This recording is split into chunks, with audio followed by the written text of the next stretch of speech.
Hello, gladiators. Today you should be doing your test corrections for section 2. So you're gonna fill this test correction form out completely for section 2. Make sure you show all your work in the column that's titled "Show All Your Work." You put the correct answer where it goes, incorrect answer, and the important part is the error that I made on this question was we want you to specifically mark down your error that you made with specifics. What I don't want is for you to put something like, I had no idea what I was doing. I made a careless error. Those are not specific to what you did wrong. We want to know that I forgot to divide, or that I multiplied instead of divided, or that I simplified incorrectly. We want to know exactly what you did wrong. Okay, and then fill this out completely for section 2. Okay, so for section 2, number 1, 2, 3, 4, and 5, we're going to check mark all of the boxes that the number could be classified. So we're starting off with 5, 6. 5, 6 is not natural, so I can't check that. Not natural. It's not a whole number, so I can't check that. It's not an integer, so I can't check that. The only box that fits is rational number, so that is the only box that I can check. Now, 8 over 2 is a fraction, but if I simplify that, I get 4. Well, 4 is a natural number, and if it's a natural number, it fits into all the rest. I don't have to ask those questions. But a natural number is a whole number is an integer, and an integer is a rational number. So that's why those fit in. For number 3, 0. 0 is not natural, but 0 is a whole number, which makes it an integer and a rational number as well. Once it's a whole number, it fits into the other categories. Negative 12 is not natural because it's not a counting number. It's not a whole number because the set of whole numbers is the same as natural with the exception of it adds 0 into it. An integer, yes, negative 12 is an integer. It's the opposite of a whole number. And since it's an integer, that makes it rational. The absolute value of negative 8, well, if I evaluate that, I get positive 8. Positive 8 is a counting number, so it is everything else.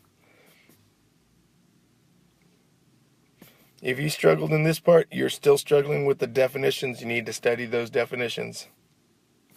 For number 6, I've got 4 names and a height that corresponds to each of the names.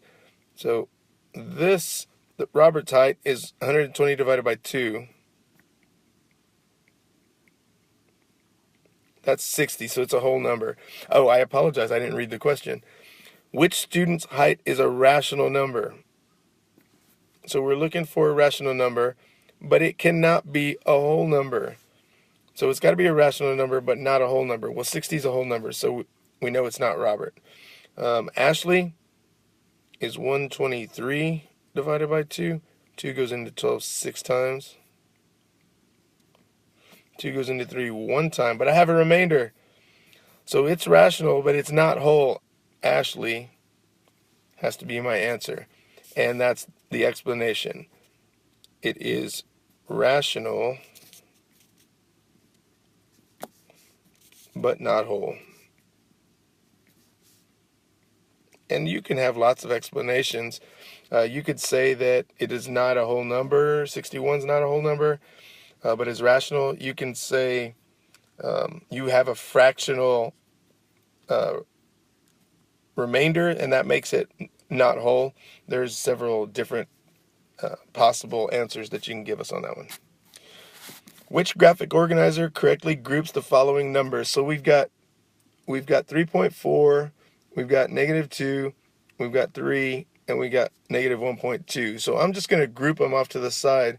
3.4 is a rational number. Negative 2 is an integer. 3 is actually a natural number.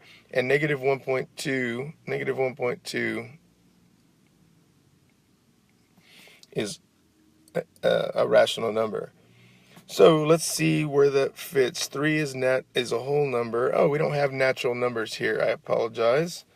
since we don't have natural numbers in our Venn diagrams, we need to classify 3 as a whole number. So 3 is a whole number, negative 2 is an integer, 3.4, oh, this is my first one that I've checked, and it is the correct answer. In this graphic organizer, 1.2 is not an integer, so we can't put it here. Here it's done the same thing, 1.2 is not an integer, and here 1.2 is not an integer. But there are others. Negative 2 is not a whole number. In this case, 3.4 is not an integer either. So the only one that works is F. All right, for number 8, we're given a number line with plots on it. Now I'm going to mark these plots in a different color. Let me pick, let's do yellow. So we've got a spot at, that's hard to see, I don't like it. There, that's easier. So we've got a spot at 0, we've got a spot at 2, we've got a spot at 3.5, and we've got a spot at 5. And our question says, which number on the number line is not classified as a whole number? Record your answer in the grid. Well, 0 is a whole number, 2 is a whole number, and 5 is a whole number. The only number that doesn't qualify as a whole number is 3.5. So we've got 3 and 5/10, and then you just bubble that in.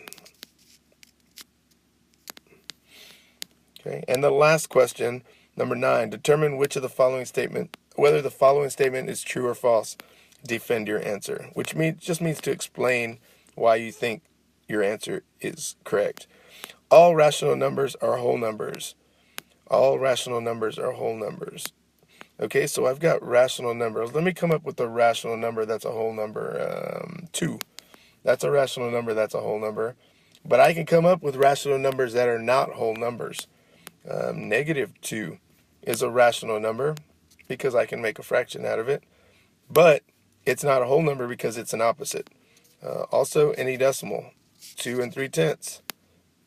Any fraction, 1/2.